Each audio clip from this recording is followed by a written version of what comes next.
You're listening to the Miracles in Meat podcast. I'm Shane Thibodeau, a fourth-generation butcher at one of the oldest meat markets in the world. My great-grandfather started this business by slaughtering one cow or pig at a time and selling the cuts door-to-door on horse and buggy. Today, our products are enjoyed across the globe. I will attempt to give you some insight as to how we got here and explore the challenges we've had along the way. At Bourgeois, our mission is to preserve our heritage generation after generation through legendary Cajun flavors and the development of relationships, not customers. Since 1891, Bourgeois has maintained age-old culinary traditions that fuel the South Louisiana lifestyle. Over the past 133 years, our Cajun products have gained global recognition, and for tens of thousands of folks around the world, the Bourgeois Cajun Lady logo is a symbol of home. Today, the fourth-generation butchers sit at the 9-foot maple block with loyal customers to discuss the adventures, skills, and passions that guide each of their legacies. These conversations will become priceless resources for future generations of any industry. This is our way of maintaining the spirit, purpose, and traditions of our lost arts in a world of change. 133 years, 4 generations. We're just getting started.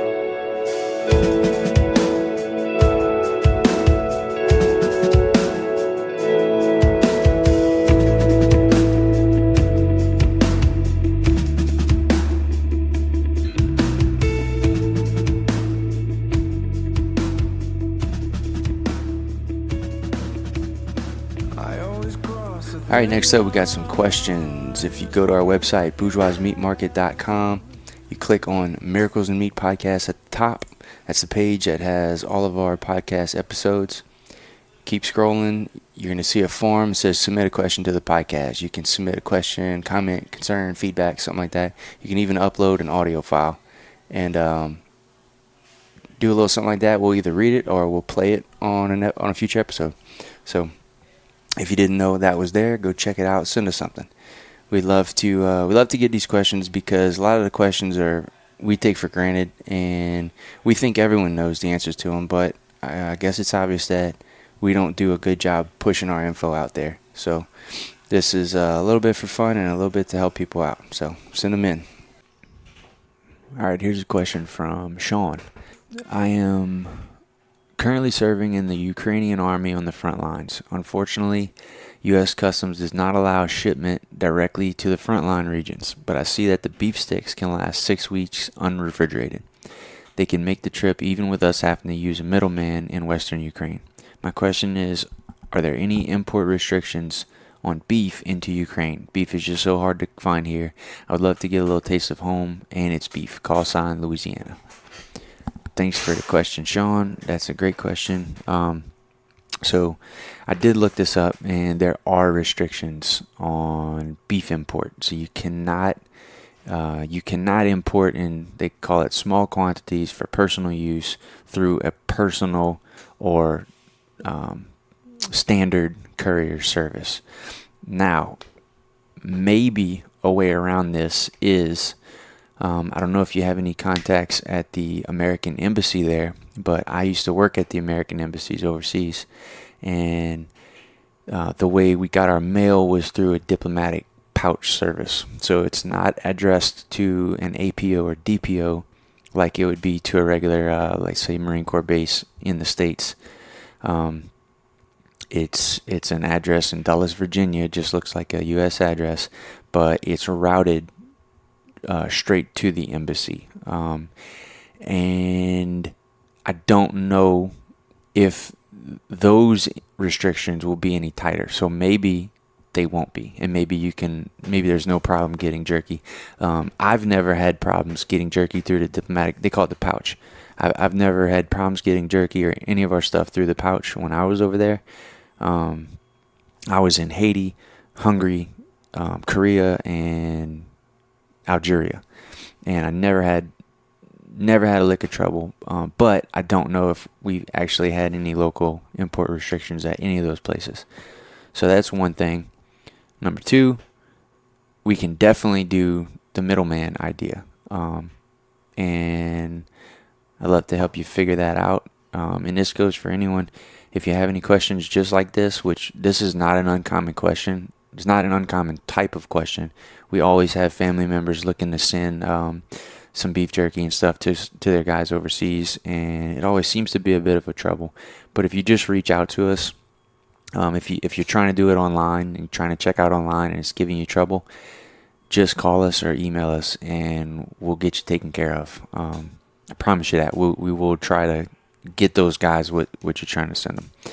So thanks for the question, Sean. I know that probably didn't answer your question, but look, I'm here to help you out. So let's try to work this thing through. Thanks, man. Here we go, Chef Jean-Paul Bourgeois. He is the creator of Duck Camp Dinners. I think maybe 3 or 4 seasons.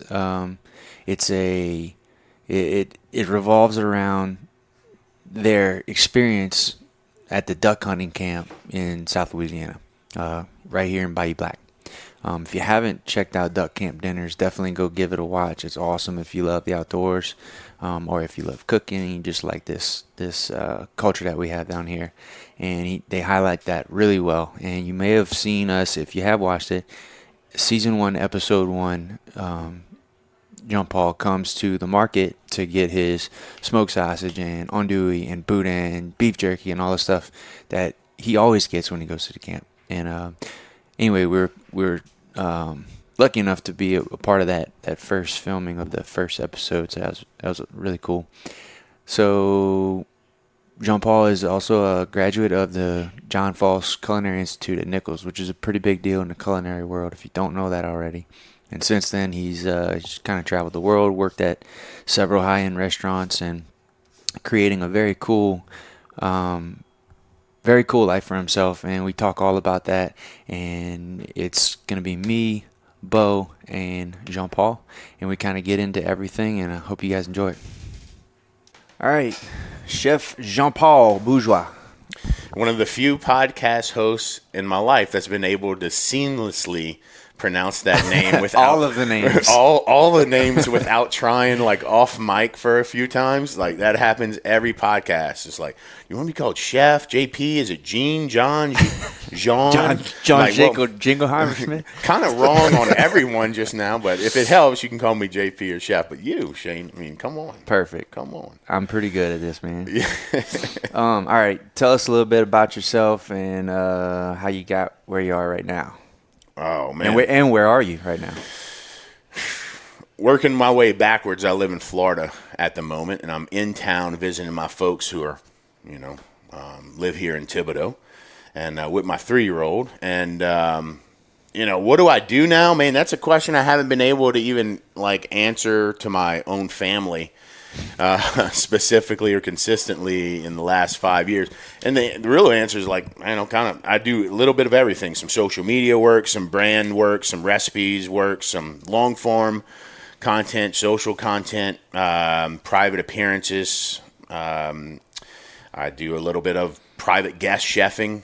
And, I try to not, I feel like I've done a good job at this, and it's just something that, I learned a long time ago, probably from watching my own dad just slave away at being a lawyer and having nothing else, is try to have some different buckets of revenue and not depending on one thing. And so that's what I really try to do. There's nothing that I do that I absolutely depend on. And that's what keeps my world, it's a little chaotic living like that, right? Sure. But I feel like it's a different form of security. Right, like some people feel really secure in a 9-to-5 and a constant 401k and health insurance and something like that. And I hear that. I've done that as well. The other side of that is if that's going, what you got, And I don't know. So I kind of went the other way and tried to find myself dabbling in all sorts of little ventures, I guess. And I'm sure you got started in the cooking just at home, right? Was that your first? Yeah. I mean, I say this, all the time is I can credit my parents in a large part for my interest in cooking. They were both and still are pretty good cooks. Don't cook as much anymore, being 75 and 80. But yeah, certainly my dad had a bunch of friends, men that loved to cook and often were at our house or other houses or, different parties, and always seeing men in the kitchen obviously made a impact on me at a young age. I stood in the kitchen with them for as long as I can remember. And when I was at Nichols at John Falls, we were at orientation. I didn't know what I wanted to do, and we passed the culinary school, John Falls Culinary Institute. And I remember looking at it. I remember it like it was yesterday. And I said, well, I've always liked cooking. I've always been pretty good at cooking. Maybe I'll try that. Maybe I can make some money doing it. And here we are. That's so cool. Here we are. Is it true that your dad worked at the market at one time? That's what he said. I heard that. He said that. Now, he said that it wasn't for long because he ended up sticking a knife or a butcher's knife in the grinder trying to get some meat, I guess, passed through the auger. Yeah. Which is what I can only imagine the reason he do it. Of course, there is always a possibility he just did it intentionally just to piss someone off. That tends to be his angle sometimes. I put a knife through your grinder not long ago, so yeah, we'll see. I mean, that's equivalent. Now I can see that happening, especially from somebody who's like being trained as like he's just a part-time butcher or grinder or whatever. I see that people with VitaPreps, the VitaPrep blenders. You know, are you familiar with those? Now they often have a hole on the top, and they have a stick that comes with it. That you're able to put through that hole, and it doesn't go far enough to hit the blade. It's meant to stir what's ever inside that container. But too often, people want to put a wooden spoon down there because they can't find the stick, and eats up that wooden spoon pretty good. Wooden spoon, piece of rebar, whatever. Yeah, whatever you got. A grinder does just like that, but wow. Boy, is it loud. It's intense. And something more than one thing is breaking and flying across the room. All right, so Nichols Culinary, and then where from there? Nichols Culinary, graduated in 2006, moved to California, Napa Valley specifically. With a job lined up? No. Nowhere I've ever moved, I ever had a job lined up. I like it. It's just pressure. Yeah.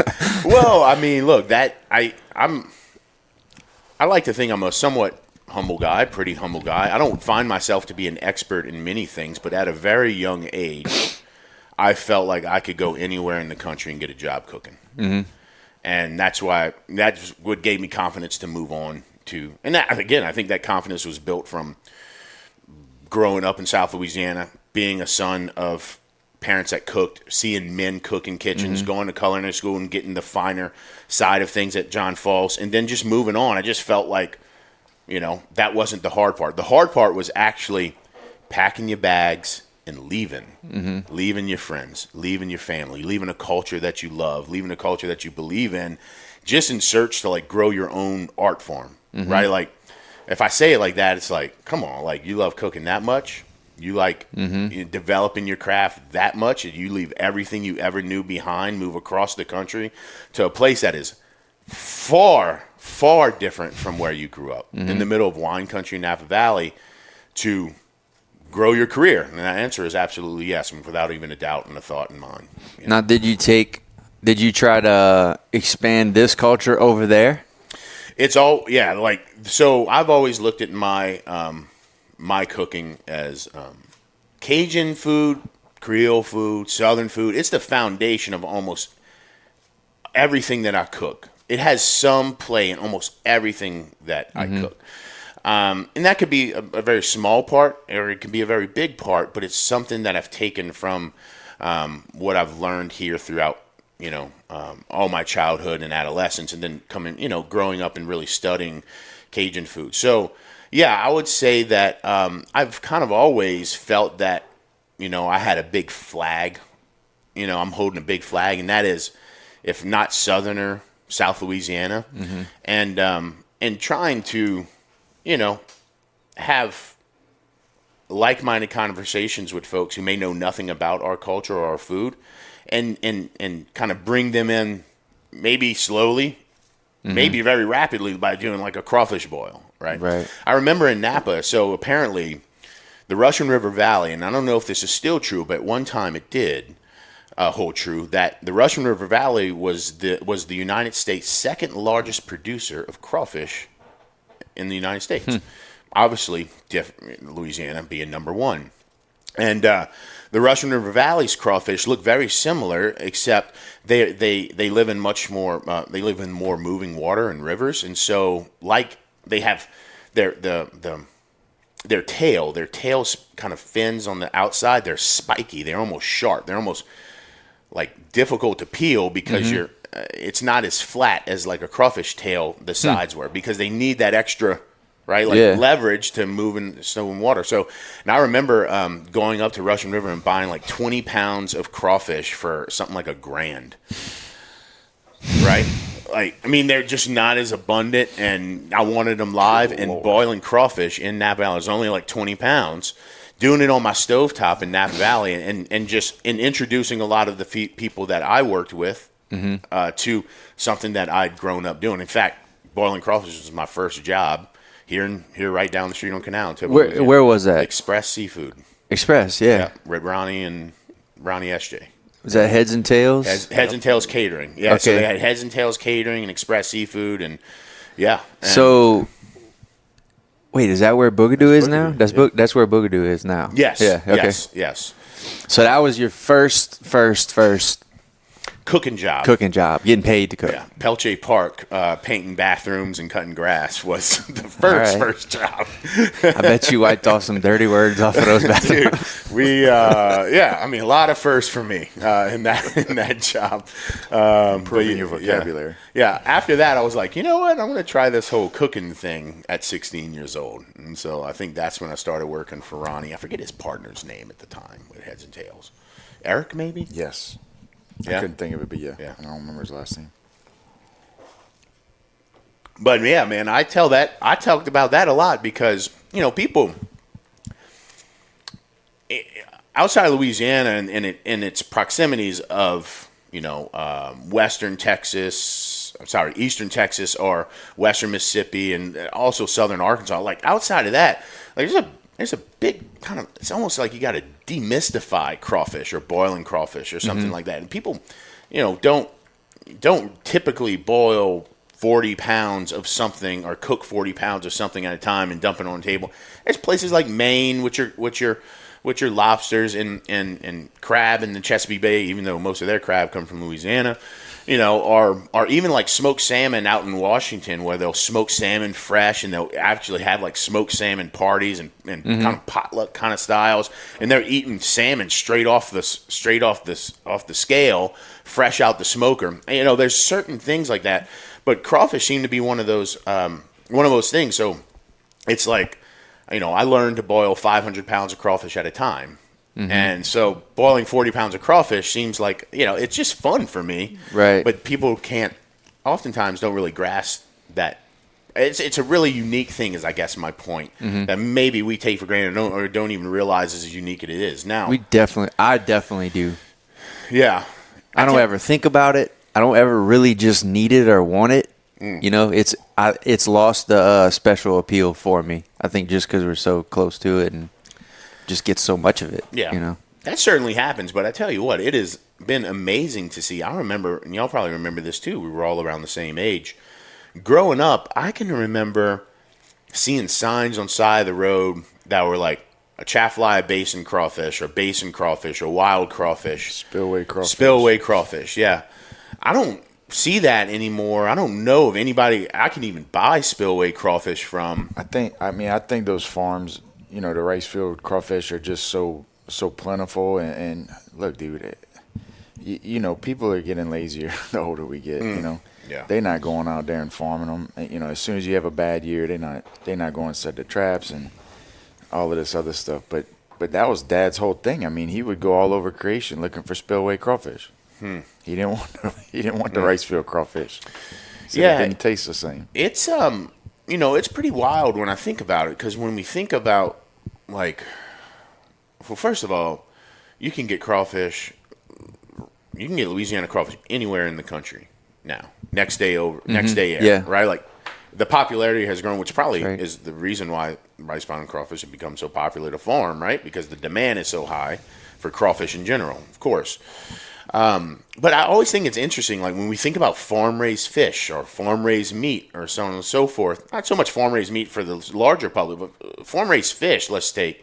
like there's a shadow, there's a a negativity attached to farm raised fish, whether that be salmon or tilapia or deep water fish like cobia or other ones they farm in large aquaculture things. But in crawfish, we seem to be totally fine with it. Now maybe there's just not the discrepancy of like health benefits and so on associated with that. But similar to alligator farming and wild alligators, like there's still something I feel like really unique. I can remember, so I grew up in Labadyville. Me and my friend Gene Blanchard, who's a sugarcane farmer and grew up a sugarcane farmer, now lives in Thibodaux. But we both lived in Labadyville growing up till we were 13.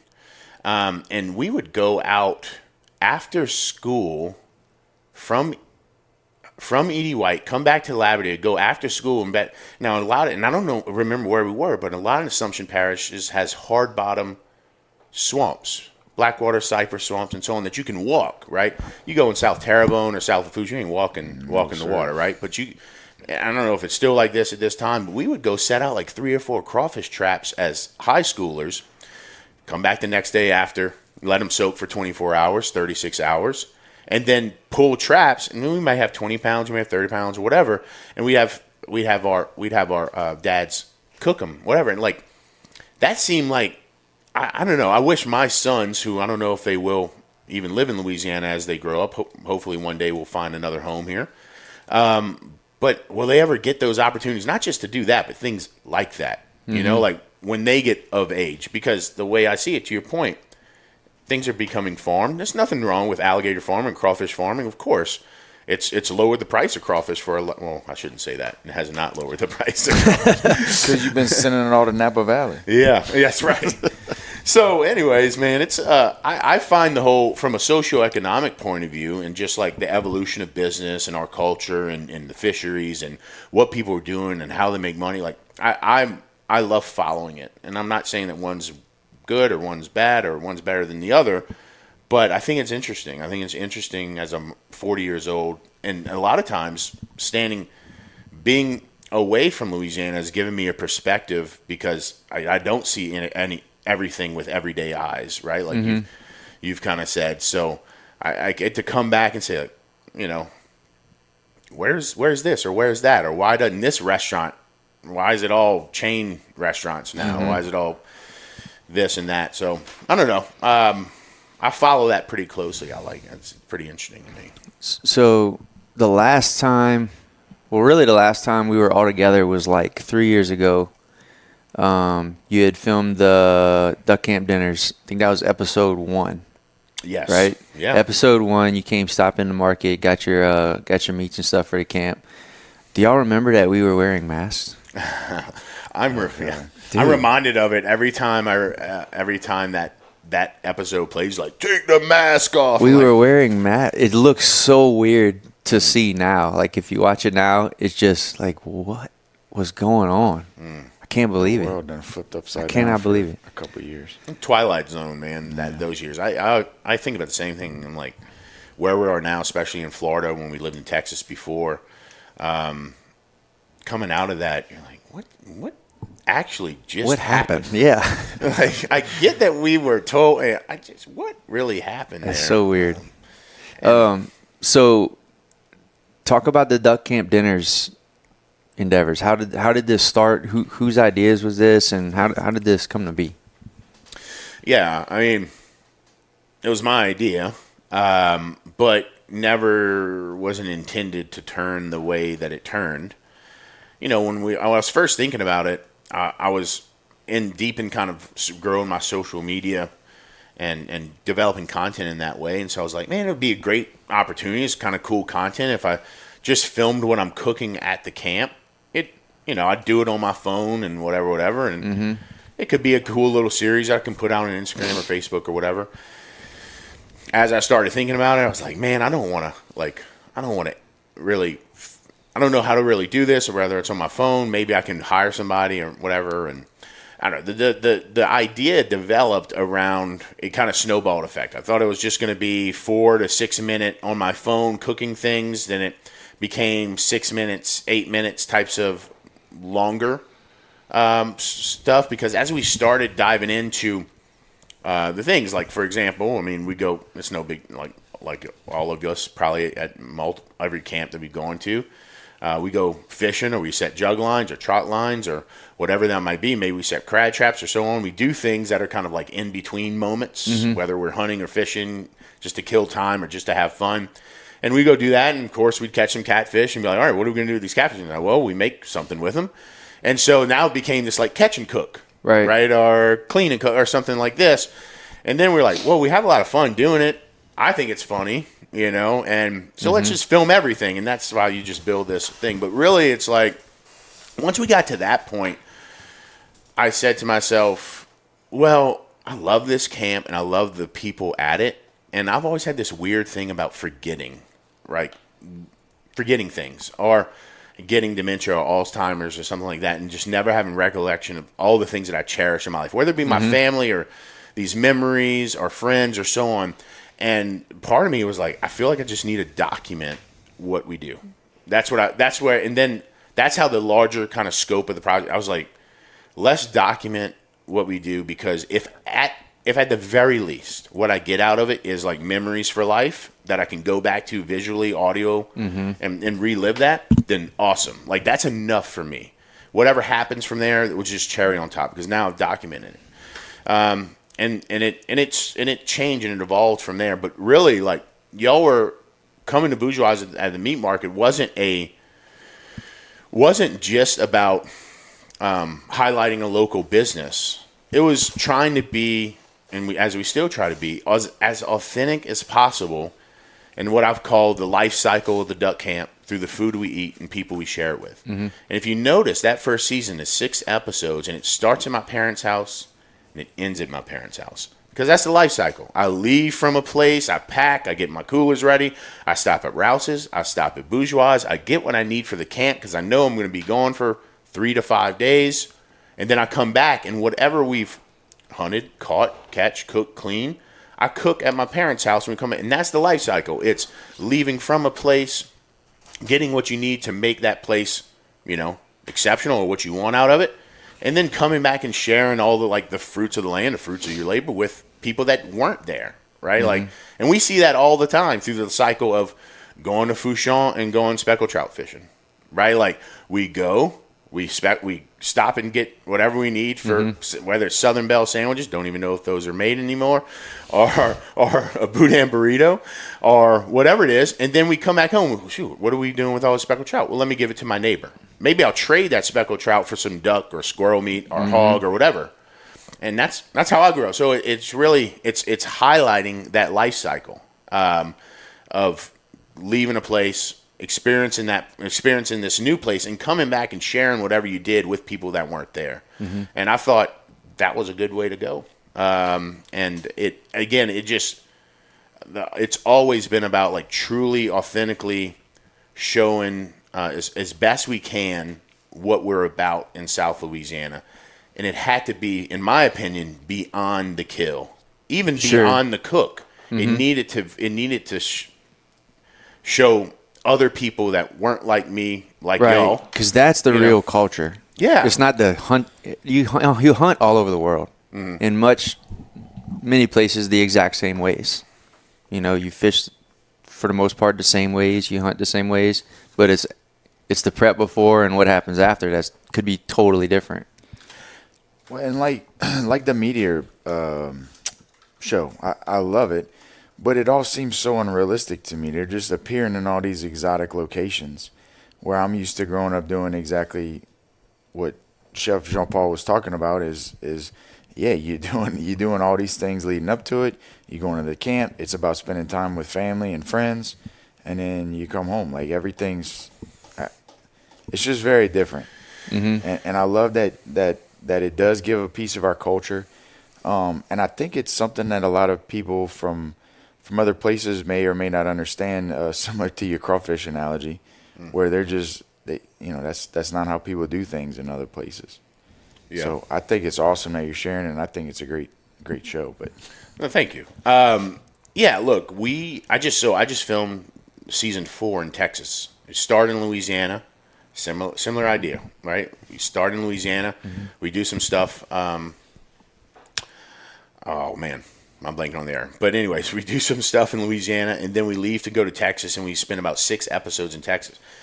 And the difficult thing about Texas, now Texas is known for its hunting and fishing culture. Big wildlife area, big wildlife place.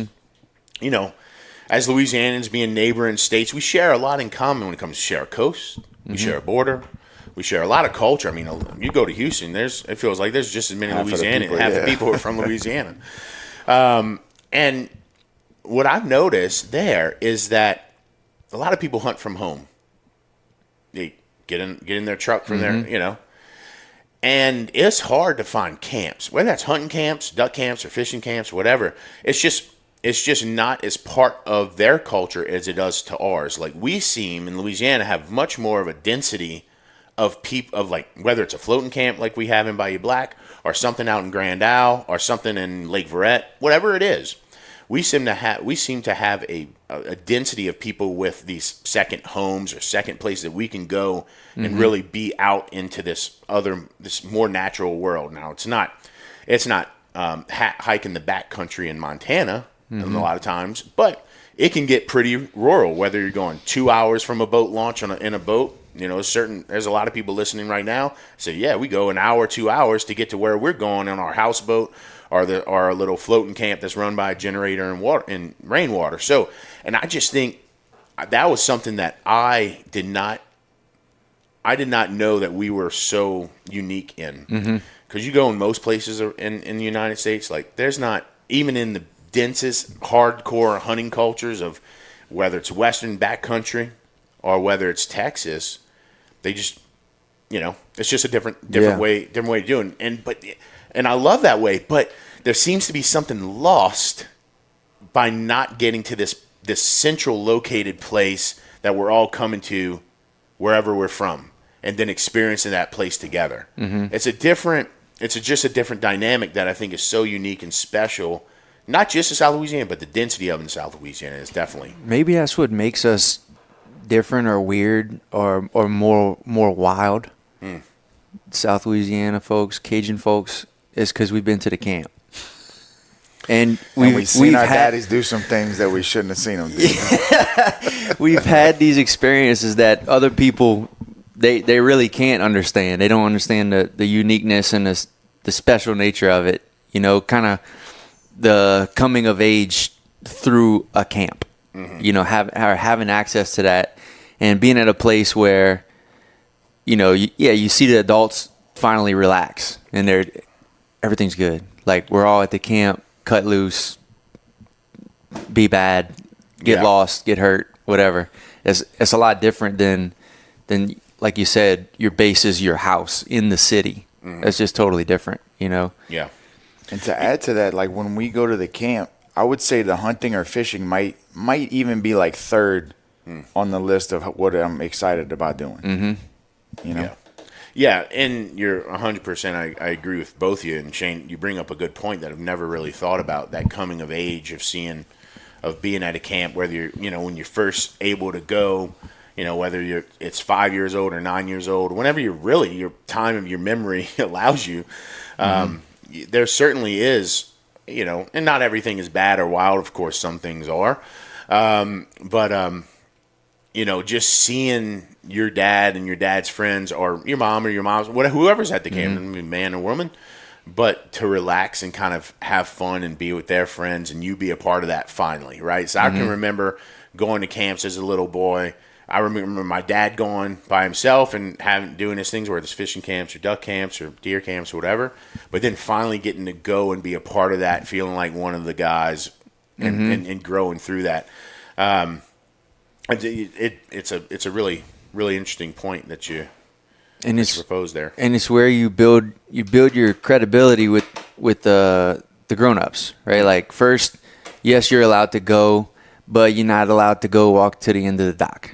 And then next year, you're allowed to walk to the end of the dock. And then the next year, you're allowed to stay up as late as you want. You can catch crab. You could dip net crabs till 3 a.m. if you want. Then the next year, maybe you're allowed to take a pirogue out and go until they can't see you, you know? So I think you feel that you're growing up, you know, more to me, more than anywhere else. You feel like, all right, they trust me. I'm doing something right, and and it never stops. Yeah. And that's kind of how I want to raise my kids, same way. Like I want to put them in those places where you just see, what do you want to do, and let's see if I think you should or not. Yeah, that's really interesting as a just a new dad of 3 years at this point, and just having a newborn that's 6 months. I think about those situations, like you just said, a lot. Now, my kids aren't to that age to even be at the camp with me, right? But like, what does that look like in my life 5 years from now? When Parrish, my oldest, is 8. Yeah. I'll also say it's interesting also hearing other people from around the world really comment on duck camp dinners, because a lot of the comments will be, me and my friends or me and my sons go every year fly fishing in this area, and it reminds me of y'all's camp. It's not floating. We pitch tents, Right. but we have 5 days together in this place where we're catching salmon or catching trout. We're cooking in the campfire, sleeping in tents, persevering through the weather or the cold or the bugs or whatever. And it's this time, and you hear so many people from around the world that's never experienced a Cajun culture or Cajun food. They only maybe know, what they see on TV or just duck camp dinners, but they see themselves in our group of friends because they can really, even just in that very different way. And I also, that's even being able to do that once a year with your friends or family or your dad or your brothers or whatever, I feel like is like one's better than nothing. Like, get out there. Yeah. It's part of what we were discussing earlier is like, I'm bringing my son and traveling by myself right now to different places because I want him to experience being away from what he's used to. I want to experience being away from what I'm used to. I think a large part of success in life is just being comfortable with being uncomfortable and trying to learn and navigate your way through that discomfort is going to kind of grow you into a different man, a different woman, a different human. And anyways, a lot of the camp happens in that discomfort. The cold of a duck blind when it's raining, like, gosh, I should have stayed in bed. But persevering through that is good. Or just like going frogging right now in the swamps, or especially in July and August, is going, just covered in bugs, covered in this, like, am I really out here for a freaking reptile, that I'm going to fry up? Yeah. Right. Because it's more than that. It is more than that. It's more than that. Do you, in your opinion, did it, so the filming at the camp, you've done this for a long time, just going to the camp and doing the cooking and having the camaraderie and stuff. Do you feel like the filming or sort of turning some of the experience into a production has taken away anything? A great question. I would feel like absolutely it has to, but where's the trade-off, and how do you keep it to where, do you actually black out and kind of forget that it's happening, or do you feel that everyone kind of knows it's, hey, we're here, we're filming, like we're here to film, do your film stuff, Yeah, for the most part, it is unscathed by the reality that it's filmed. Now, I say that in the first season, we didn't know what we were doing. We didn't know what it would turn out to be. Again, we started saying it was going to be 6 to 8 minute episodes. It turned into 12 to 20 minute episodes and turned into 6 of them.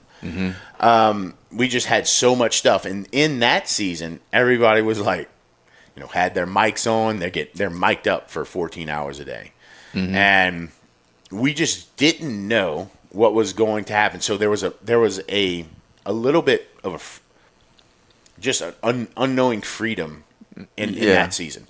Then once we all saw it, we were like, oh, like this is how it cuts.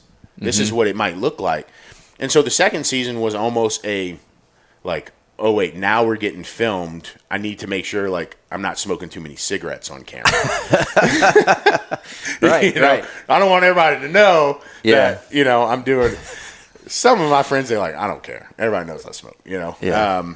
But some don't. Some don't, And so there's that portion of it. Like, and then at season 3, it kind of was like, but so in the sense, like, we all know, we're all conscious of it, The mic you forget. You black out on the mic. You're like talking about whatever, and you're like, oh, shit.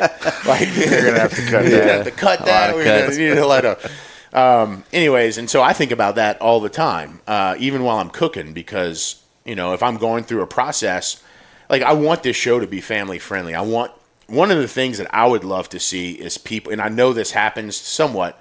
I want to see like less people come to the couch or living room and all on their single devices, whether that's a TV and 2 phones or a tablet. Instead, come around one tablet or one TV and watch this show together. We're not perfect, and that's the point. Like we're gonna cuss sometimes. We're gonna screw up sometimes, and that's the point. What happens at the camp. And you learn. Yeah. That's how you learn to say those words is at the camp, but you learn that that's the only place you could say them. Exactly. Right. And so it's a good system. It's a time and place for everything. It is a system. I heard some words at the camp this weekend. So we try to be that, but for the most part, man, like my friends pointed this out to me in season 3, because they want to know game plan. What time we need to show up to launch? What time you're going to be there and whatever.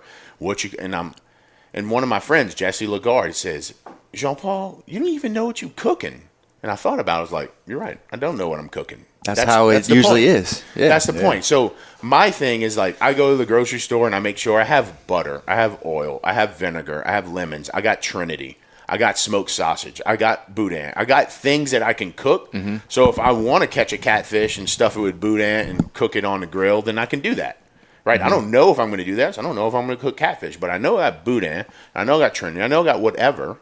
So that's certainly part. So to your question, like so much of it, like for the most part, the only thing that we really know is who we're going to be with and where we're going to be, and somewhat of an idea of what we're going to do in terms of like, all right, we're going to duck hunt on Saturday morning, we're going to go shoot a hog at night in the evening, but that could certainly change. You know, like we just truly try to leave it fluid to give room for that. And is hunting, so you might not shoot whatever you're going hunting for. Which is another. And now you're putting out jug lines because you're hungry. Oh, exactly. And that's another part of the show is like talking about Meat Eater, right? Is what you brought up. One of the things, I think that really they did well, especially early on, is show the failures. Yeah, I did enjoy that. And show the misses, because that really there's such a pushback against traditional hunting media.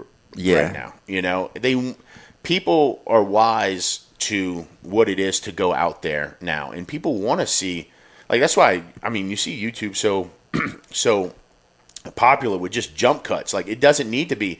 They just want to see what's really happening. They don't care about the production value of the jump cuts or your audio or GoPros or whatever. You can film whatever you want. Just show me what's real. Yeah, and I think that's a huge. Again, that. The reason why we created Duck Ham Dinner, or the premise around creating Duck Ham Dinners, that was a large influence, was saying, what don't we want to be, right? Like, we don't want to be like every other hunting show. So what does that look like? It means showing more than just hunting, showing the crime, but also showing the failures and the mess ups and the falls in the water a couple times this season. Yeah. Like, and it's kind of like I got to look at my friend who fell in the water out of cocodrie. You can say his name. He'll get his time. He'll get his time. But I'm like, it happened. Yeah. We got to show it. Like that's not on me that it happened. Like it happened. So we were going to Uncle John's. I think you were there, Shane. We were going rabbit hunting. It was me, you, Dad, and Benson. And everybody's in the boat. Benson's pushing off. Winds up in the water. It's 35 degrees. We haul him back into the boat. Dad looks at him and goes, "You can be cold this morning," and then took off. And we went hunting. Yeah. Sorry, Benson. I don't know you, but sorry, bro. That's the camp. Yeah. Well, so Benson is our cousin that moved to Arkansas 5 years ago. That's a good guess. Maybe 5 years ago. And the camp is where we see Benson. We make a camp trip once a year, so we do it like a guys trip that's like on the books. The wives are okay with it. We do 2-3 days at the camp in Mississippi, and it's like the one time of year, like be there, like you got to be there. And this year our cousin Vincent got to make it, so that's one of those special places. That's one of the things now that makes that special. You know, it's awesome. Yeah. That's opening day for us, and I'm going to miss it for the first time in a long time. Opening day this Duck? year. Yeah. Duck. If it stays, which they haven't, I don't think they've signed and made into formally said, but right now it's looking like it'll open up on the 8th unless there's a coastal section that opens up. Then it might be a little later. But as of the 8th, if it stays on the 8th, please, duck gods in Louisiana, state people, whoever make these. Hey, if you're not there, the show must go on. We never film on opening day either. See what happened? Opening day is that a ritual? That's going to be a rule? Yeah, opening day is for business only. The crew. You know? But I won't be there unless they change the thing, which I'm hoping they do. Please do. So yeah, it's a fun time. Duck hunting, fishing. Do you do any deer hunting? I like to deer hunt. In fact, I've kind of talked about, I have a few rifles. I like the rifles that I have to hunt. I don't collect rifles. I collect shotguns for the most part. I do like to deer hunt, but I don't mind also sitting in a box stand 100 yards from a feeder and shooting a quality doe for meat. I often say that now trust me, if a beautiful 8-point came out or whatever, which I've never shot. I've probably shot only 4 bucks in my life. Mm-hmm. I like to think about once I get that freezer wrapped, cryovac, labeled, and I have everything in its place, that's my trophy cabinet. That's kind of so I don't necessarily put a big emphasis on any type of trophy hunting. Mm-hmm. I'm not going to kill anything if I can't put it in the freezer. I don't need to go. I don't know if you eat mountain sheep, that people spend $200,000 to go hunt. But if I can't eat it, for that much, you better believe I'll be eating it. Something getting eaten. I eat Jack Ravel. So. So I do deer hunt, although I don't. It's one of those things where I'll go once or twice a year, make sure that I'm putting something in the cooler. Mm-hmm. But I'm always open to invites to go shoot a big buck. I just come cook for us at the camp. Yeah, well, the funny thing is that until this year, I've never owned a mud boat. I've never owned property. I've never owned a camp. I don't own anything to hunt except for hunting clothes and guns and ammunition. You're ready to go. I'm ready to go. My contribution has always been food. Same as my dad. My dad is not an expert hunter, mm-hmm. right? At all. But man can cook. And so he's always been the cook at camps. And that's always been my contribution to camp, which I firmly believe that when you go to any camp, you got to pull your weight. You got to bring something to the table, whether it's washing dishes, cleaning fish, mm-hmm. or cooking or whatever it is. Maybe you're a great duck caller, and that's your contribution. To all the people listening, if you don't feel like you have a contribution to camp, you're probably not going to get invited back. All the people that we hunt with are hands-on kind of guys, and I think that means a lot to especially camp owners who are fronting the bill for a lease or fronting the bill for a camp or maintenance or so on. Is come getting ready to do work and have a contribution. Yeah, same thing getting on someone's boat. Absolutely, freaking grab the dock lines, do everything you can to let that guy stay at the wheel. Mm-hmm. Go pay for the ice at the at the marina. Whatever. So. All right, give us a couple. I know you say you kind of fly by day on what you're gonna cook at the camp, but do you have any staples that's everyone requests that dude, you got to do that again? No, man, not really. I do. I always have rice and I always have pasta with me because I feel if it's a bad hunt or a bad fishing trip, even if we just kill 4 ducks or catch 5 fish or 4, whatever it is, I can feed a large group of people by introducing rice and pasta. And I can do that in a really good and thoughtful and tasty way. Jambalaya, paella, its bones, the foundation of that dish is all through, taking a grain like a pasta or a rice, in this case for jambalaya, and using the meat that you have to make a meal and spreading that out and feeding a group of people, right? It's a one-pot meal type of situation. So, those are things I always have with me that I know that, sometimes you might hear us in the show be like, well, that's going to be a long, long gravy, because it's kind of like you need that one duck to break down. It's like, that's a long gravy, And that's our way of saying, like, we don't have much to eat. We better make something out of it, There's the duck à l'orange dish that we did early on that, I've been making in different iterations for almost all my life, not just with duck, but with everything. And then there's the duck with apples and bourbon, which I've kind of named Dad's Duck Dinner, which I've published in a couple of different publications. We've cooked it on camera. It's been around.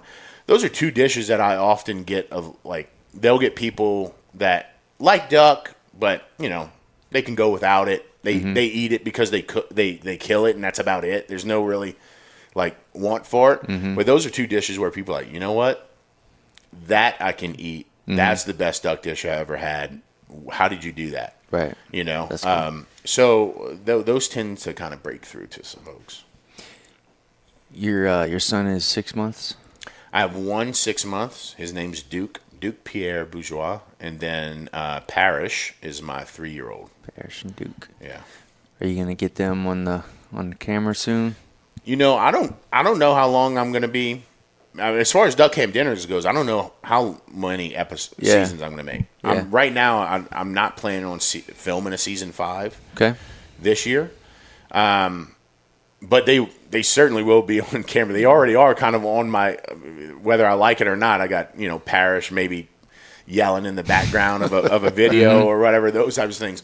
But I really love Duck Camp Dinners. It started as a passion project of mine. It's developed into, somewhat of a business. It's not, I can't make my living on making that show, but it's fun. I love it. It has a travel component. I can kind of shine a light on different aspects of our culture or other people's cultures or ways of life through it. I love that type of storytelling. So hopefully one day we can continue it on, and those boys can join me on episodes, and I'd love for it to evolve in that way. It's interesting because I'm relaunching my YouTube channel this month, and it's basically going to be all my favorite cooks, hunts, back behind the scenes moments, repackaged and put on this YouTube channel. It'll be more your personal, it'll be mine. It's actually called the page is going to be called Stir the Pot Entertainment. Okay. Because it's what I didn't want it to be exactly. I don't want it to be exactly about me. I want it to be about the projects I do, but also travel and food and cooking and gear reviews. And so I didn't want to name it Duck Camp Dinners. I didn't want to name it just Jean-Paul Bourgeois. I think other people can use it as a platform. We'll see. And we'll see how it grows or not. But then we'll put Duck Camp Dinners Season 4 on that channel, which will be out in September, October. And I'm going to see how it goes, man. And the hard part is I have to raise money to make the show. And that means, it's a lot of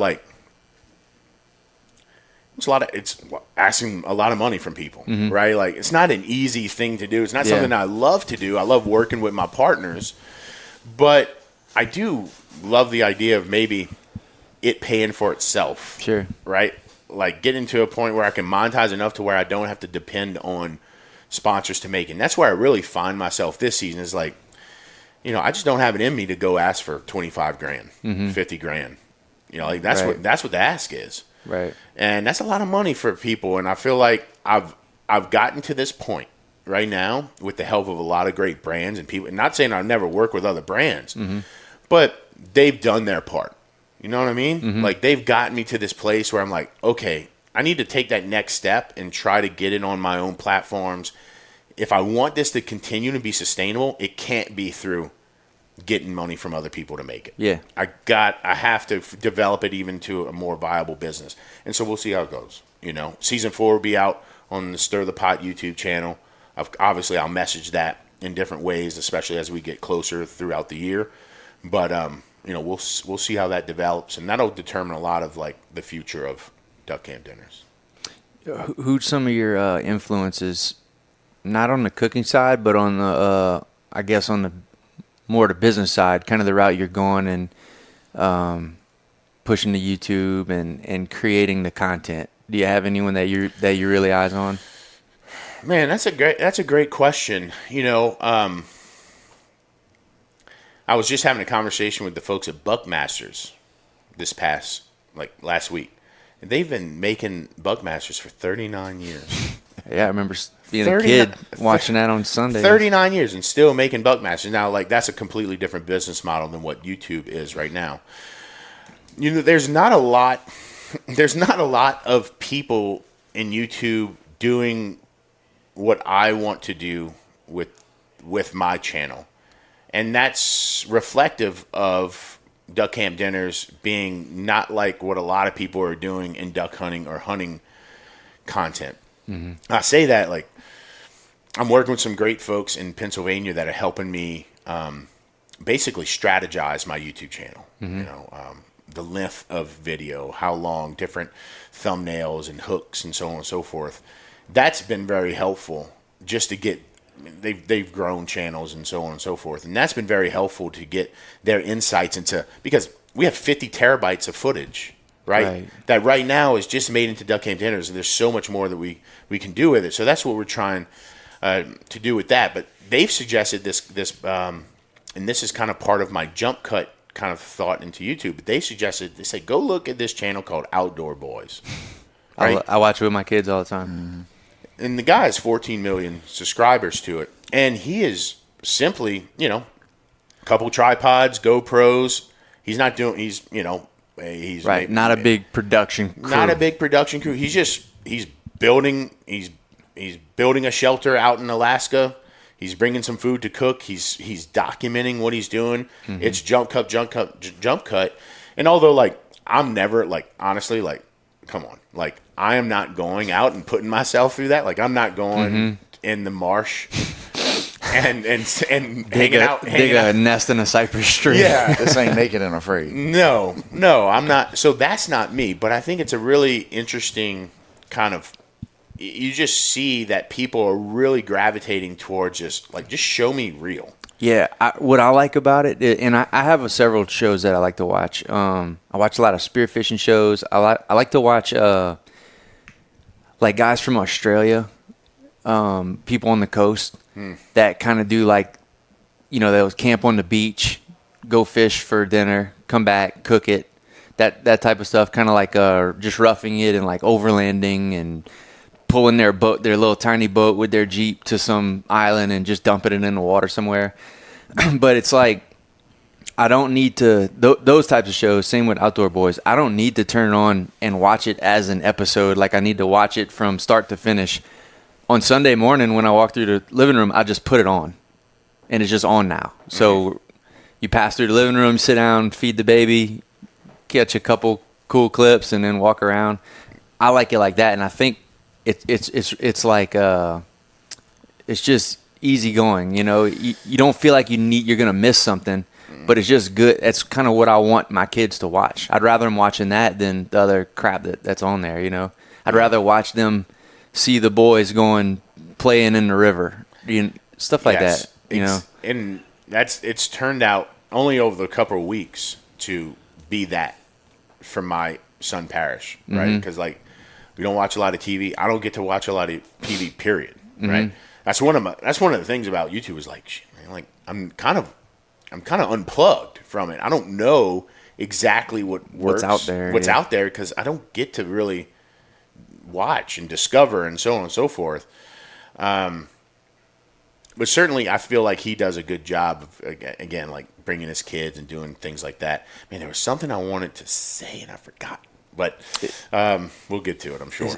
It's super interesting too because he is going all over the world. He's not in the same spot. You're not seeing the same house that he's always at or whatever. Yeah. So I remember this is my thing though, Shane. Like think about this. Both his dads, right? Bo, your dad? What about you have children? Yeah. Oh, sorry. How many children you have? Four.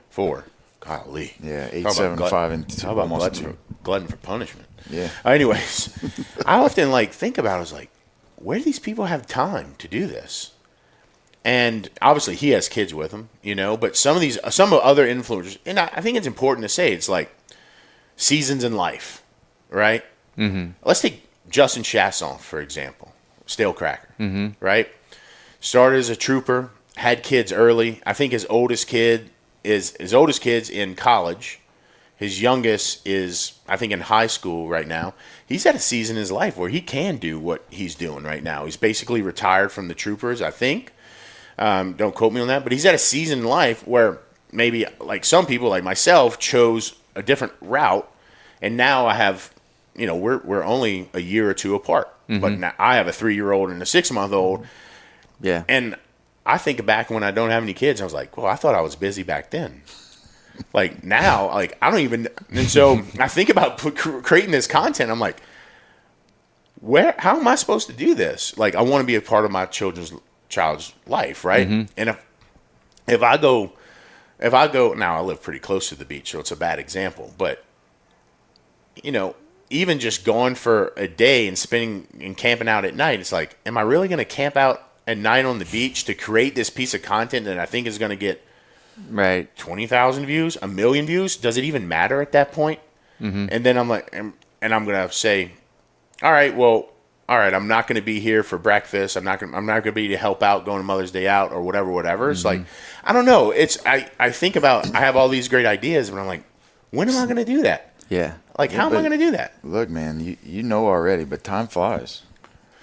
In 5 or 10 years, those kids will be included in all of that stuff, because look, that's what the camp is, and it's what it's about. It's spending time with family and friends, and yeah, they're still too little now, but who's to say what's going to happen in 10 years? It might be a whole different show, but yeah, but they can be there for it. Sure. Boy, what would be that's nice? Even more special. What would be real nice? To live at the camp. I tried that. Actually, I spent 2 years ago. My buddies. I didn't say tried. I didn't try, but it was just me at the floating camp for 3 days. So I was in between jobs, and I didn't want to go back to Texas for a little bit. And this was before my kids were born. Mm-hmm. I was like, Jay, let me just stay at the camp for a little bit. I was by myself. I'm like, this is kind of boring, man. There's nothing to do, dude. I'm like, there's no, and I don't know. It's better with people. For sure. So. You talked about your dad a bit cooking. Do you have any dishes that were directly passed down that you'll never get rid of from dad or from mom or from papa or something like that? I have ideas of dishes. Yeah. Or procedures or little small habits or anything like that. I didn't realize this as growing up, but my parents aren't picky eaters, but they're far more pickier than I am. Okay. And so, growing up, I didn't perceive them as that, but as I come back and maybe I cook at home, it's like, you're cooking that? What are you cooking? What are you cooking? Oh, you're doing it that way? And and to me, it's I've taken things like rabbit sauce piquant, right? So a dish that we all know, whether it's rabbit or other. Of course, rabbit's it's pretty traditional to make into a sauce piquant. My dad used to make that a lot, right? Now, I don't know how he made it, but the memory of him making it and it being really good and that's what I always remember from being a child. I don't necessarily remember how things tasted, what they looked like, or how he did it. I remember people's expressions on their face and their gratitude and their smiles once they ate it, right? Mm-hmm. And to me, that's a much different thing than understanding exactly the recipe. It's how these people felt once eating. I often say this about restaurants. Our job as a restaurant, so if our job is I would say that same thing about y'all's job here. It's a hospitality-driven job. It's welcoming people out the door. At the end of the day, yes, you need to create great smoked meats, world-famous beef jerky. XYZ. Yes, you need to execute that on a high level. But in the end of the day, your kind of job is to make sure people leave happier than when they came in. Mm-hmm. If they can leave happier than when they came in, you've succeeded, right? And it's how I look at whether I'm running restaurants or whether I'm feeding people at a camp, or whether I'm making duck camp dinners. If those people are happier when they get off that couch or wherever they're at watching the show, if those people are happier and get a little lift, get a little life, get a little joy out of that episode, then I've done my job. I don't really care what happens. If that's the outcome, then raise my hand. I'm in for it all day.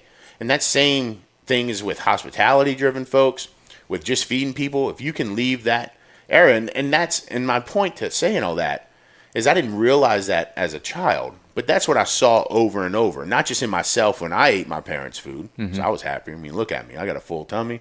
I'm a big boy. But also when like just random people, their friends, like would come over or whatever, we'd have these things. So I feel like that's what they pass down to me. It's not necessarily one dish or a thing. It's just how you hope for them to feel when they eat certain foods or your food. Do you like to eat out?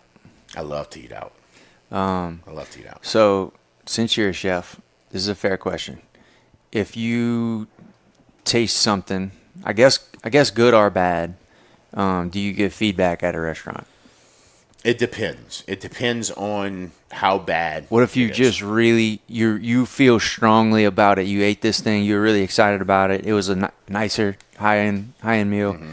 You ate it, and it's just way like you can't believe how salty it is. Mm-hmm. Will you say something? Yes. Will you And I'll tell say, the waiter? Yes, but in the way I'll usually kind of frame those conversations is not as a complaining customer, but as somebody who would want the feedback himself if I was in that person's position. That's how I feel also. Yeah. And if you just, if you do it, right, they're in the business of hospitality. They're there to, again, hopefully get you feeling good out the door, right? And so you can return the favor by saying, hey, I don't know what happened to this bowl of red beans, but for me, this is entirely too salty. You might want to go,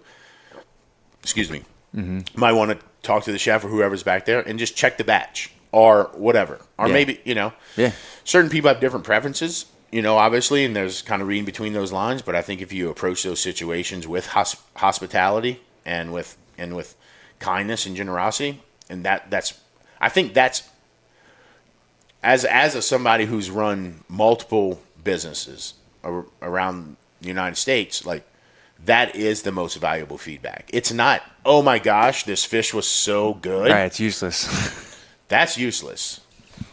If makes people you feel good though. Yeah, it does. It does. And trust me. If that's how you feel, tell everyone else that. You don't need to tell me. Yeah. Tell everyone else. Now it's going to write a Google review and a Go Yelp write review. a review. Yeah. But if it's bad, tell me. Yeah.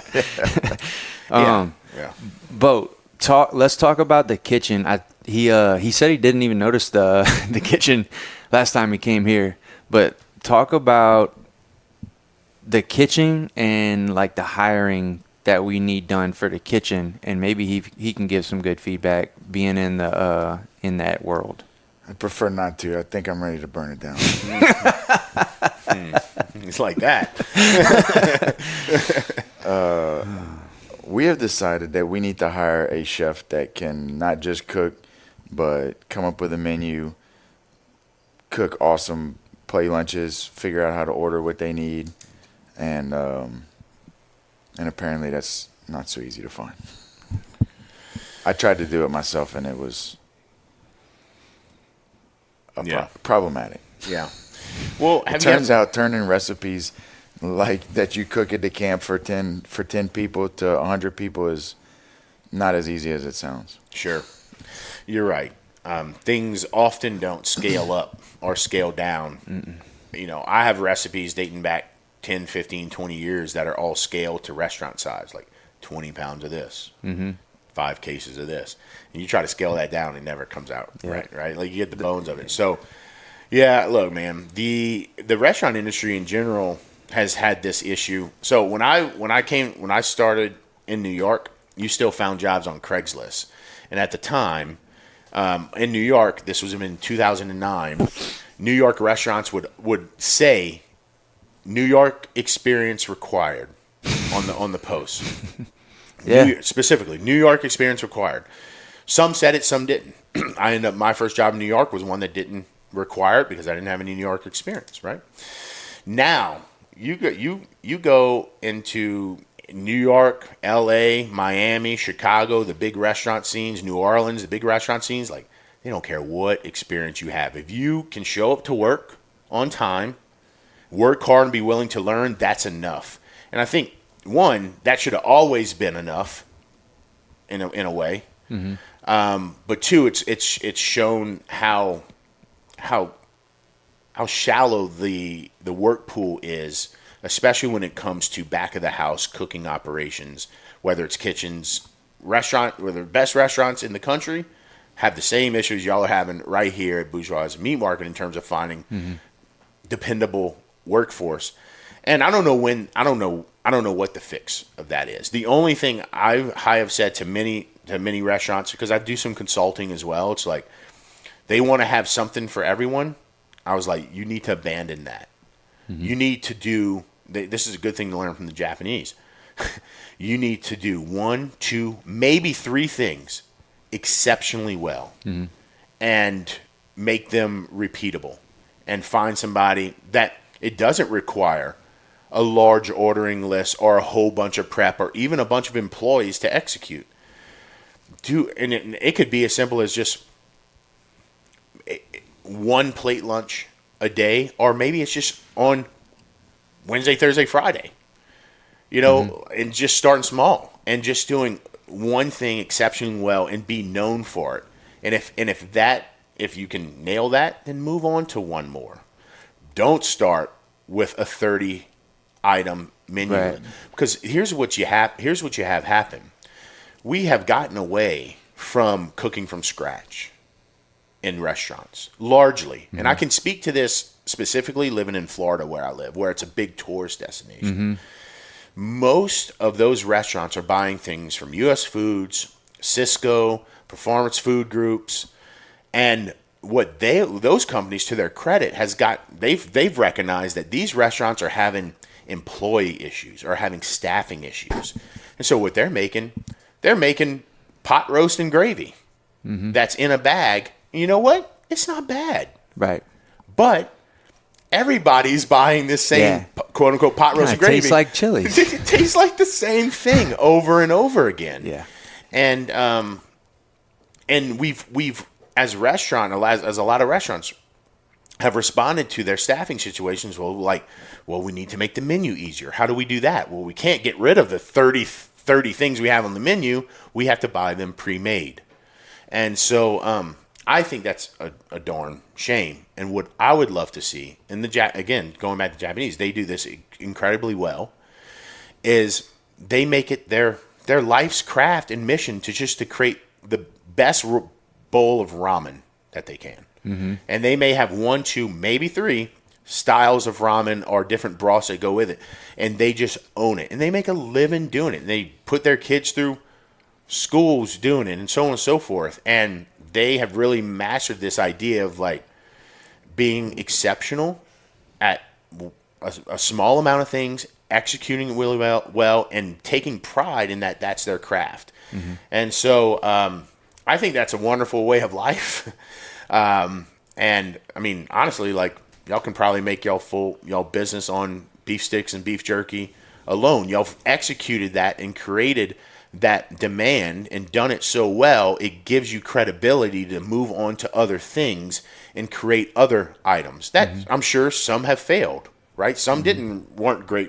It could have been, I don't know what that is, but it gives you credibility. And so if you start small, do it really well, and better execute that one thing. Maybe it's just everybody in Thibodeau and Gray and Homa know to come to Bourgeois on Wednesday for rabbit sauce pecan.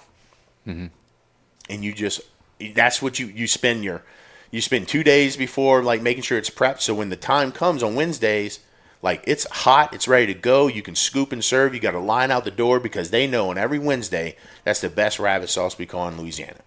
that's your goal. And then if you can build from there, and then you can, then there's somebody like a chef or somebody that's run restaurants or whatever. They're like, okay, like there's a demand here. Then there's some like creative kind of spirit where I can now on Thursdays do shrimp stew with whatever, you know. I don't know. I don't know if that's good advice or bad advice, but I know if I was opening any type food truck, brick and mortar, whatever, I would start with making sure that I do that one or two things exceptionally well, be known for it, gives you credibility, then you can start spreading your wings without taking on too much. I like it. I think it's great advice. That's really great. What do we owe you for that? got me some airtime. We're free. That was great. And look, like y'all have been. And it's like we know that. We do know that, but I guess we forget to do that. I mean, my goal was to come up with 5 things that we could cook as good as we can. The problem is I'm not willing to take shortcuts, and you can only cook. I mean, once you put like just let's take the hamburger steaks. Okay, we're cooking in Magnolites, and if you try to brown 100 hamburger steaks 6 at a time, now lunch is over and you haven't browned them yet. So we started trying to do that the day before, but I like the stuff at the bottom after they're browned to put your onions in. Okay, that's the right way. But the problem is now to cook down onions in a Magnolite for 100 hamburger steaks, that's also going to take you another 12 hours. Yeah, I mean, look, this is one of those things that early on in culinary school, and I hear on the Magnolites, bro. But early on in culinary school, the thing is, make sure you have the right equipment for the job. And if you're cooking that much, you need to get a roaster. You know, you need to get a big square roaster that you can do 20 hamburger steaks at a time. And another thing, just to play devil's advocate a little bit, to that point, you could get a flat top griddle, do the same thing, and deglaze that griddle. We tried that too, actually, because there's 6 burners and then there's a 24-inch griddle on the side. And didn't get the same It worked result. okay. No, it worked okay. But yeah, I get the grimace.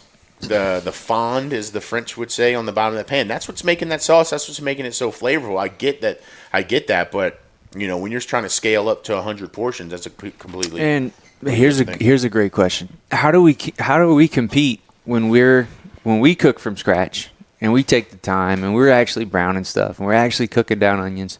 How do we compete with the gas station plate lunch that throws a big pile of stuff in a oven? For an hour, and then that's the plate lunch, and it's $3 cheaper, and everyone's irate because our plate lunch is $13 instead of $10. Well, you can't please everyone, right? And you never will, no matter if it's $10 or $13 or gas station or Bourgeois.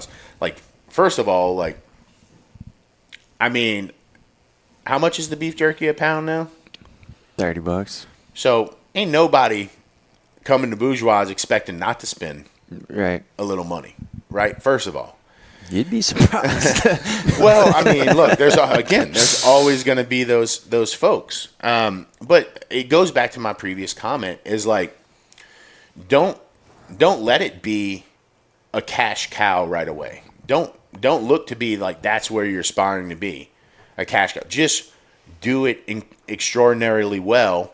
Have a simple marketing messaging plan. You could put 100 ad dollars against Instagram and Facebook every Monday for a Wednesday thing. Put $100. Have a great photo. That'll get to people all around this area that can drive here.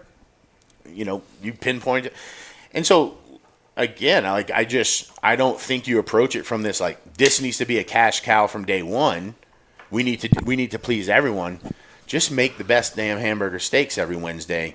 Let it grow organically. Charge what you need to charge for it because you're Bourgeois' damn meat market, and you got the best beef, best protein around, and it's not going to be gas station food, and you shouldn't be, and you shouldn't message it that way.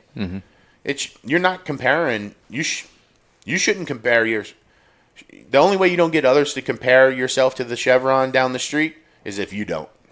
You know what I mean? So, and you just lean in. We say that all the time into duck camp dinners. It's like, it's freaking pouring down rain for the next 48 hours. And we say, well, let's lean into it. Mm-hmm. If our shit gets drenched and we have to pay for new cameras and lenses because it does, like, that's what's happening. Right? Like, let's lean into that. And I think, again, we just, as a society in general, we have such an inclination to say we can't have that bad Google or Yelp review. We need to please everyone else. We need to give that discount. And I think that the tide is changing. The tide is changing into people understanding that Montana Knife Company, a set of 3 knives, I think, are $1,200.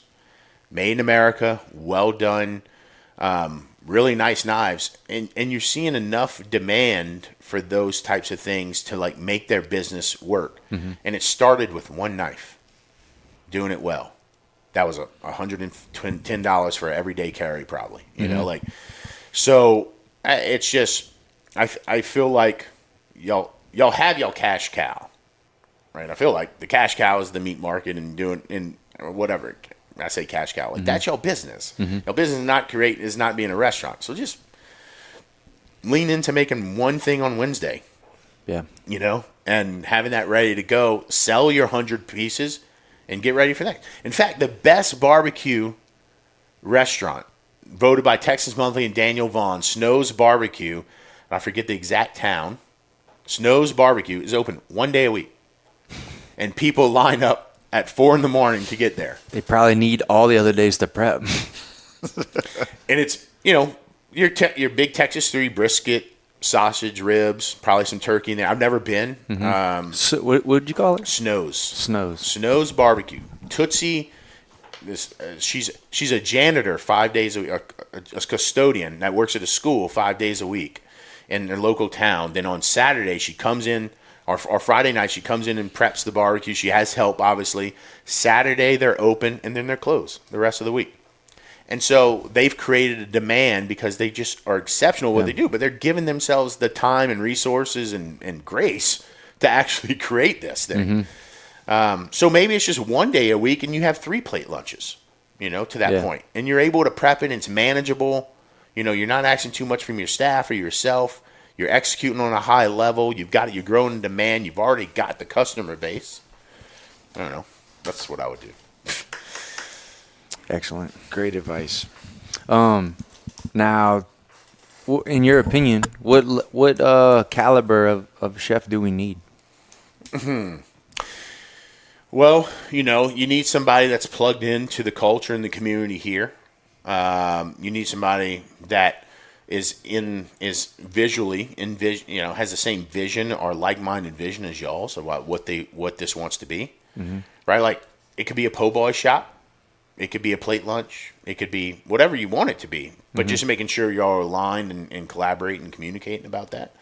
And most importantly, no matter, despite the age or the sex or the race or whatever, show up on time. Be willing to take instruction from, and collaborate with y'all or whoever that might be. But, like, just be dependable. Like, in general, just like, if we say we're gonna open, if you say that we can open Wednesday, Thursday, Friday, or Monday through Friday, or whatever that is, like, we need to depend on you in that. Mm-hmm. But also, again, like, we don't talk enough about this in the restaurant industry, and I talk about it more so than I do now, in past. But, like, I don't know what y'all pay here, but people need to be paid correctly. Mm-hmm. People need to be paid a wage that they can take pride in, that they can go home to their family and say, hey, I'm quitting this job to take this job. Mm-hmm. It needs to be a wage that is respectful and honorable. Now, maybe that's a growth plan type of thing. You start here, we grow to here. Let's see how it goes, because this is a new business and you're new to us, and it could be a month, could be 6 months. But, I truly believe I've been taken advantage of for years and years and years as a young cook, you know. And that's what helped grow me in a lot of ways. But now, like, I don't go anywhere. I don't leave my family for free. You know, like, because I have enough self-respect and dignity, not just for myself, but for them. And so, like, people say, well, what's your day rate? And I tell them my day rate. And I was like, that's what it costs for me to leave my family. You want me to come cook for you in California for 3 days? Here's what it costs. Because that's not just my time, that's my family's time. And I think that is translatable through every walk of life. Like, if you're going to come to work, just like working mothers, right? They have a choice. You even go to work and you pay somebody to raise your child, or you don't go to work and you save that money and you raise your child. There's not one answer that's right or wrong, but there's a cost associated to it. Sure. So, and that's for everybody back there cutting meat. That's for me in my position. That's for y'all too. And I've tried to really talk about that in my industry specifically. Is like, you know, not just as employees, mostly as employees, but as employers. Not just mostly as employers, but also as employees. Like, you know, don't get ahead of yourself. Don't be overconfident. Know that you have a lot to learn, because we all do, but also know your worth. And as employers, pay people something respectful that they're going to take pride in coming to work every day. Because money, you know, the creative thing, like with me, like to me, like I love the sound of even this job. Like me coming in, like, hell yeah, like I could do that job. Right? I would love to do that. Like cook Cajun food every day, do plate lunches, but there would be a point in me that was like, ooh, I need to get creative. Like I need to do something that's mine, or like switch or something. And that might not be this place. You know what I mean? No, that's what we're looking for. When you moving? We'll talk about my day rate. You didn't hear the day rate yet. Jesus Christ. I got a couple questions for you, Jean-Paul.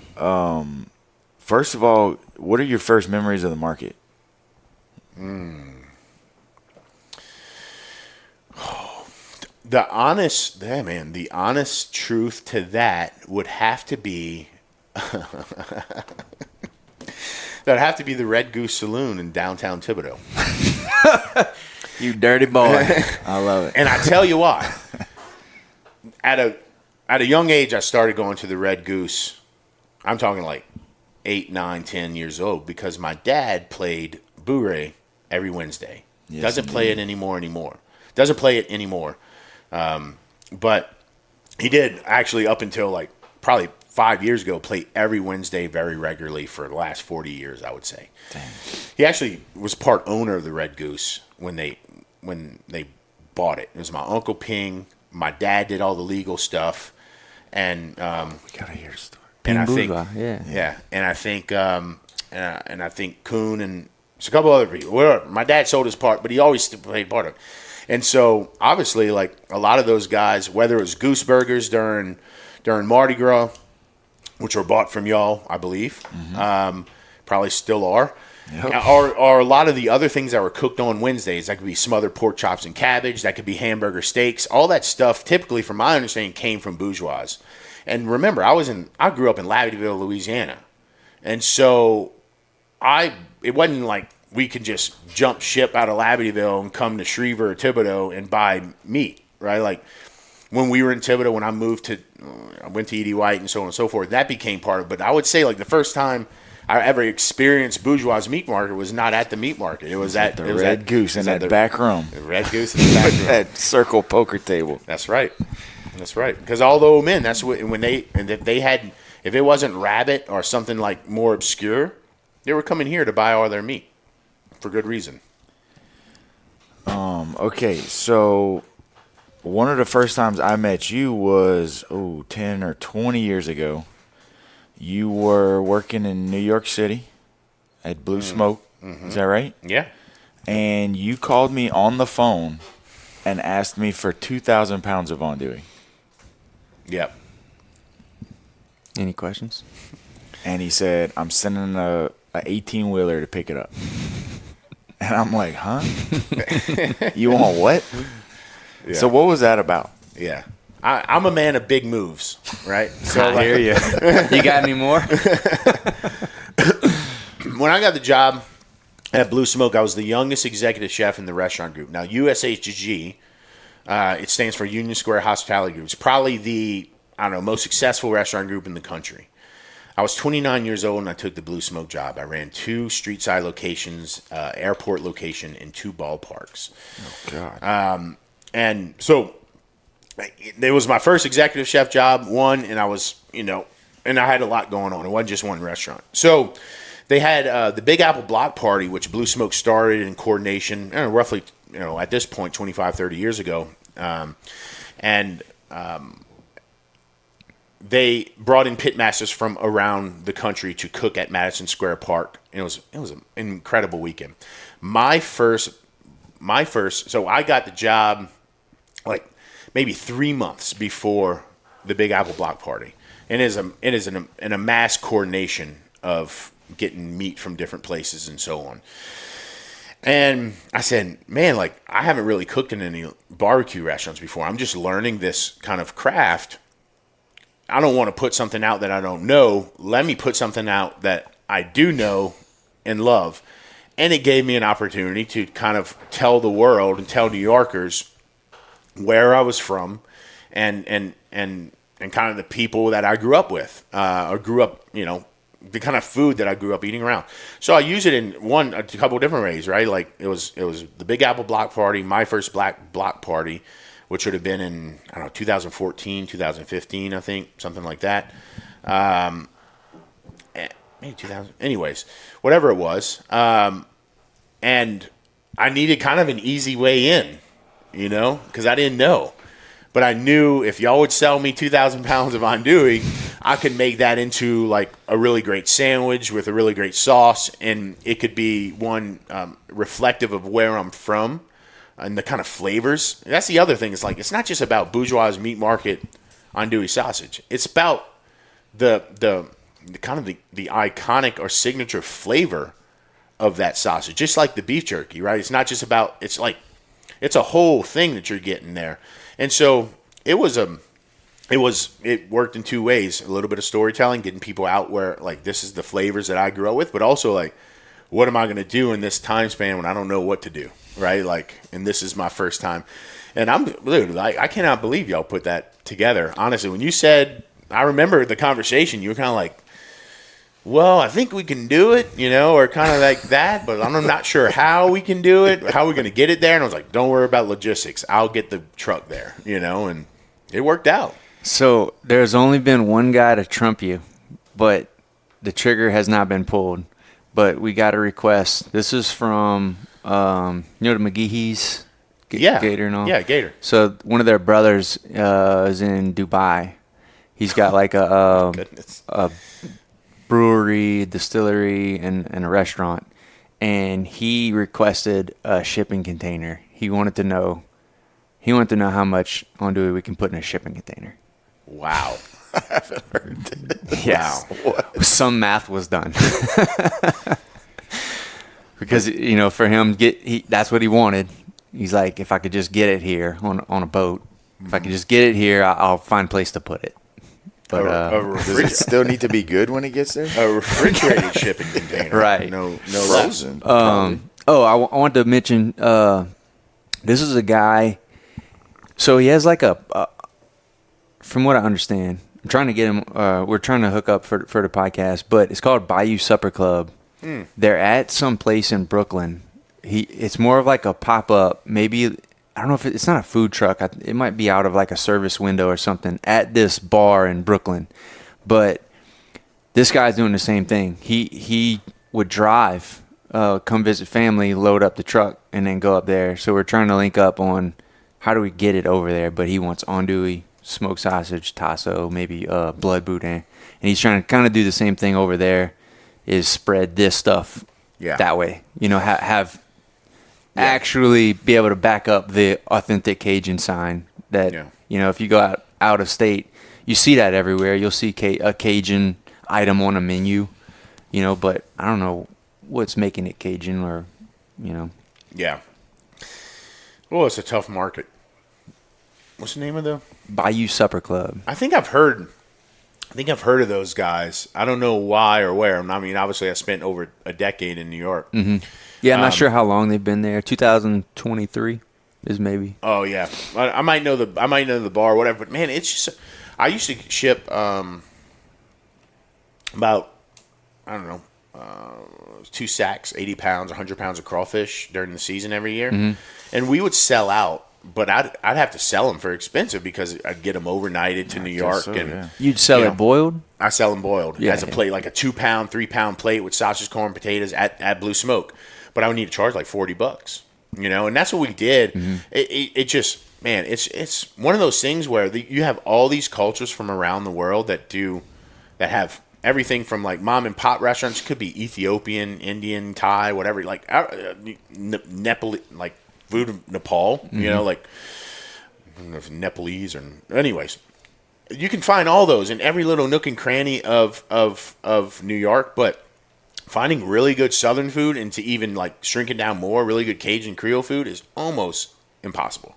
It seems impossible, and for some reason that it just like almost like more. Like there's more people more accepting of kind of these other. I'm not going to say obscure, but like not in America kind of cuisines that in New York just seem a little resistant to it. Maybe because they think like everything is gumbo, jambalaya, boiled crawfish, and certainly those are huge parts of Cajun food. Man, the other problem is if you put Cajun on anything, people assume it's going to be really spicy. Are blackened. Right? Spicy or blackened. Yeah. And You're right. that's not me. I don't cook anything very spicy, know? But we go to these shows and we sample out beef jerky and they look at the pack and they go, "Oh, Cajun, no." Like, put it in your mouth. Like it's not. Don't think about it as a flavor. Think about it as a culture. Yeah. And I think that cuts both ways because certainly like the idea of Cajun food is very appealing to a lot of people. But I completely hear you on the spice thing. It's definitely a common misconception. In fact, I'm boiling crawfish in Pensacola every week. And our thing was like a 3-pound portion, sausage, potatoes, put in a paper bag and whatever. You eat it at the table, but people are like, "No, 3 pounds, that's way too much." And I'm like, 3 pounds is like 6 ounces of tail meat. Yeah. It's not a lot, but people, it's like they don't make that connection. I'm like, they can't do crawfish math. 25% of the crawfish is edible, if that, like of the weight. You're going to eat all this and then you're going to want another plate. Okay? So, I think so much of this, and we have a really interesting opportunity with social and digital media, is messaging, marketing on your own. We, more than any time in history, we've had the ability to get messages out there. And I think so much of that is just about how we message what we do and so on and so forth. Man, this was really good. I got one last question. Sure. Do you live in Pensacola? I live in Gulf Breeze, which is the barrier island outside of Pensacola. Sure. So my question is, have you been to Joe Patty's? I have, yeah. Is it as awesome as everybody says? It is. I keep needing to go. It is. It reminds me actually a lot of like the butcher shops in New York City. Is just old school blue collar place, family still working there, but a huge selection of fish and seafood, both domestic and from other places. It's certainly, if you're passing through, like, look, as a Louisianian, you can probably get better shrimp, better crawfish, better crabs from underneath the bridge off off the overpass on 90 than you can get at Joe Patty's. But your availability to get swordfish, wahoo, cobia, Fresh all these off the boat, from what I understand. They have I don't know their full story, but I know that they're really connected into the line caught fishing community, that can sell to restaurants and stuff like that. Like they have kind of cornered that market, and it's a really impressive place. Just about any fish or seafood that you can think of. But I mean, I think like for me, it's one of those places you stop at if you're passing through for sure. I don't know if I'm going there like destination wise, even if I'm living in like Ocean Springs, or Gulf or Gulf Shores, but certainly a cool place. And it's like, look, I was telling this to my family the other day, is like, nothing lasts forever. No restaurant. I mean, there's some restaurants that are, there's a handful of them that are 100, 200 years old. Mm-hmm. But like a restaurant lasts 20 years, and that's a good run. That's a hell of a good run for a restaurant. And so like, Joe Patty's being its institution in that area of Gulf Breeze and Pensacola, that in itself, that they have been able to preserve that business. And again, like, all they do is seafood and fish, and they do it exceptionally well, and they steam. That's actually the nice thing. You can go get some Ruby Reds, get them steamed spicy, nice. and just eat them right in the thing. Like, though, that's what I like to do actually to Joe Patty's, you know, but That's cool. yeah. Micah described it to me as the Bourgeois meat market of fish. So that's why I've been super excited, super interested in it. And Shane had Chad, one of the who is grandsons. Joe Patty's grandson. That's on a the podcast. That's actually a really good comparison. I would say, yeah. You know, He said you could see it's like at actually both markets, but you had the counter and like you see the guys cleaning fish right in front of you, and everything's nice and iced down, and they weigh it right there, and you can talk to them about when it was caught and so on and so forth. And it's pretty cool. It's awesome. Yeah, and fish and seafood obviously highly perishable. So have you been to Three Piers? No. Cool place. No. Three Piers. I'm sure it's nowhere the size of Joe Patty's, but it's very cool. They got all the whole caught on ice, you know, whatever came in that day. Yeah. That's my new favorite place right now. Pretty cool. Yeah. Where is that? On 90 by Spars. Okay. Right next door to Spars in the same parking lot. I'll have to pass there today. Yeah, go check them out. Three Piers. They buy all their sausage and stuff from us through Spars, so they're always at the market. Really sells really cool place. And Shane sells speared fish. Yeah. That's cool. That Speared fish to them. Nice. Yeah. Well, that's not a type of fish, by the way. All right. Any last? No, man. Just look. I appreciate getting the platform to we've been trying to do this for a while. We've been hit and miss with scheduling, I also have a 6-month-old. It's been refreshing. Yeah, well, refreshing is one way to put it. That's good. No, thanks for having us, and thanks for continuing on the legacy of Bourgeois Meat Market, and growing it not just to Thibodaux but now into Gray, and making it even more accessible. I get people all the time that seem like, I mean, at least once a month that say, "Hey, I'm going on a work trip and I'm passing through and I need to get on 90. What should I get at Bourgeois?" And I usually give them my rundown of what I do. And I think it's really good to get people to have a little easier access coming on the road. And it's nice that y'all are here and growing that footprint. And one thing that I'm actually about to go to Jay Scheck-Snyder's, and we have I think we had a $1,500 processing bill for ducks, for mallards. God. So we try to get 300 pounds of sausage. We had 200 something pounds.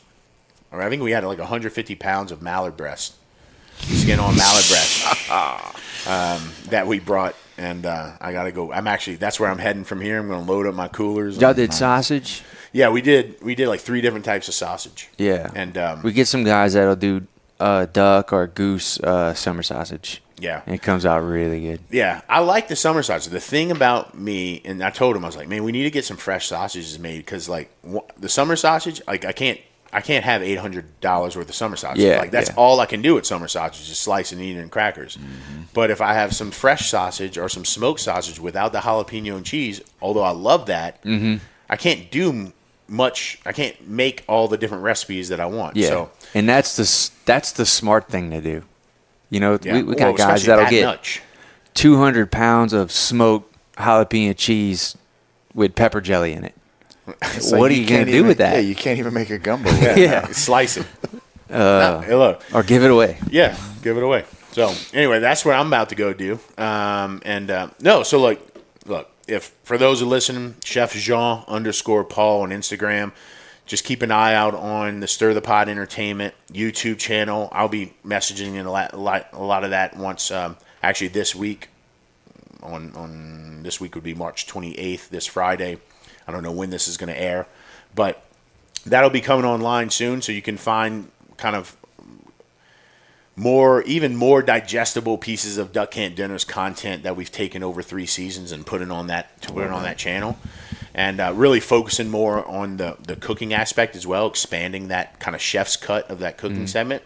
So it should be fun, and we'll see how it goes. And obviously, I don't get to answer all questions or comments that people send to me, but I truly do appreciate them and love answering them, especially if I can be helpful in a way. I can't always just regurgitate a recipe to everyone, by the way. It doesn't work that way.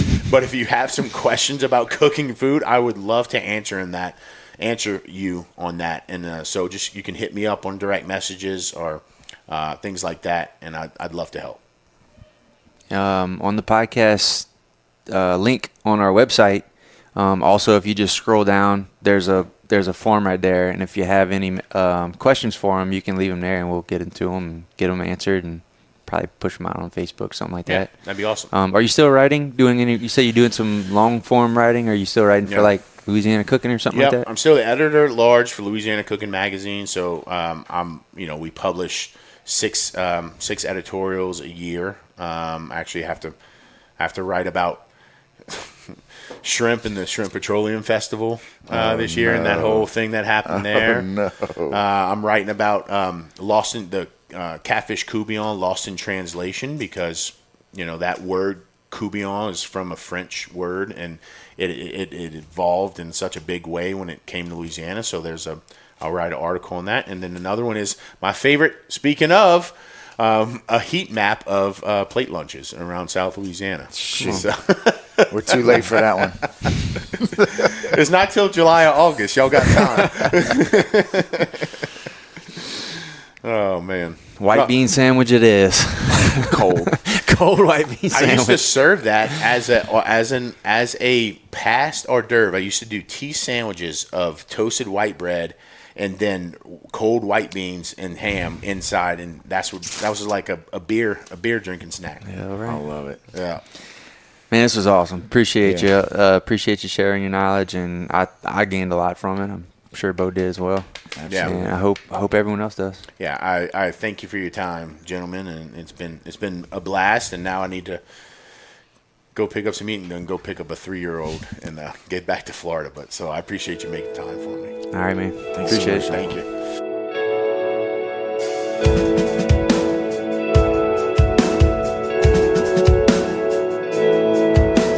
All right, that's it for this episode of the Miracles in Meat podcast. We ask that you share it with at least one person in your life that you think needs to hear it.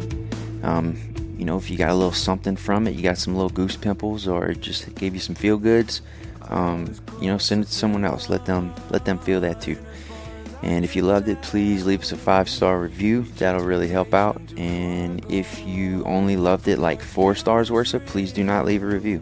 Same thing with the 1 through 3. Not interested in any of those, only 5 stars. If you have any personal questions or comments about the episode, shoot them over to Bourgeois Meat Market on Facebook or Instagram, and we'll reach back out. And if you have any ideas for any cool future guests, please shoot those over too. We're always interested in hearing who else is out there and what kind of cool stories we might be able to bring into this place. See you next time. Thanks for listening.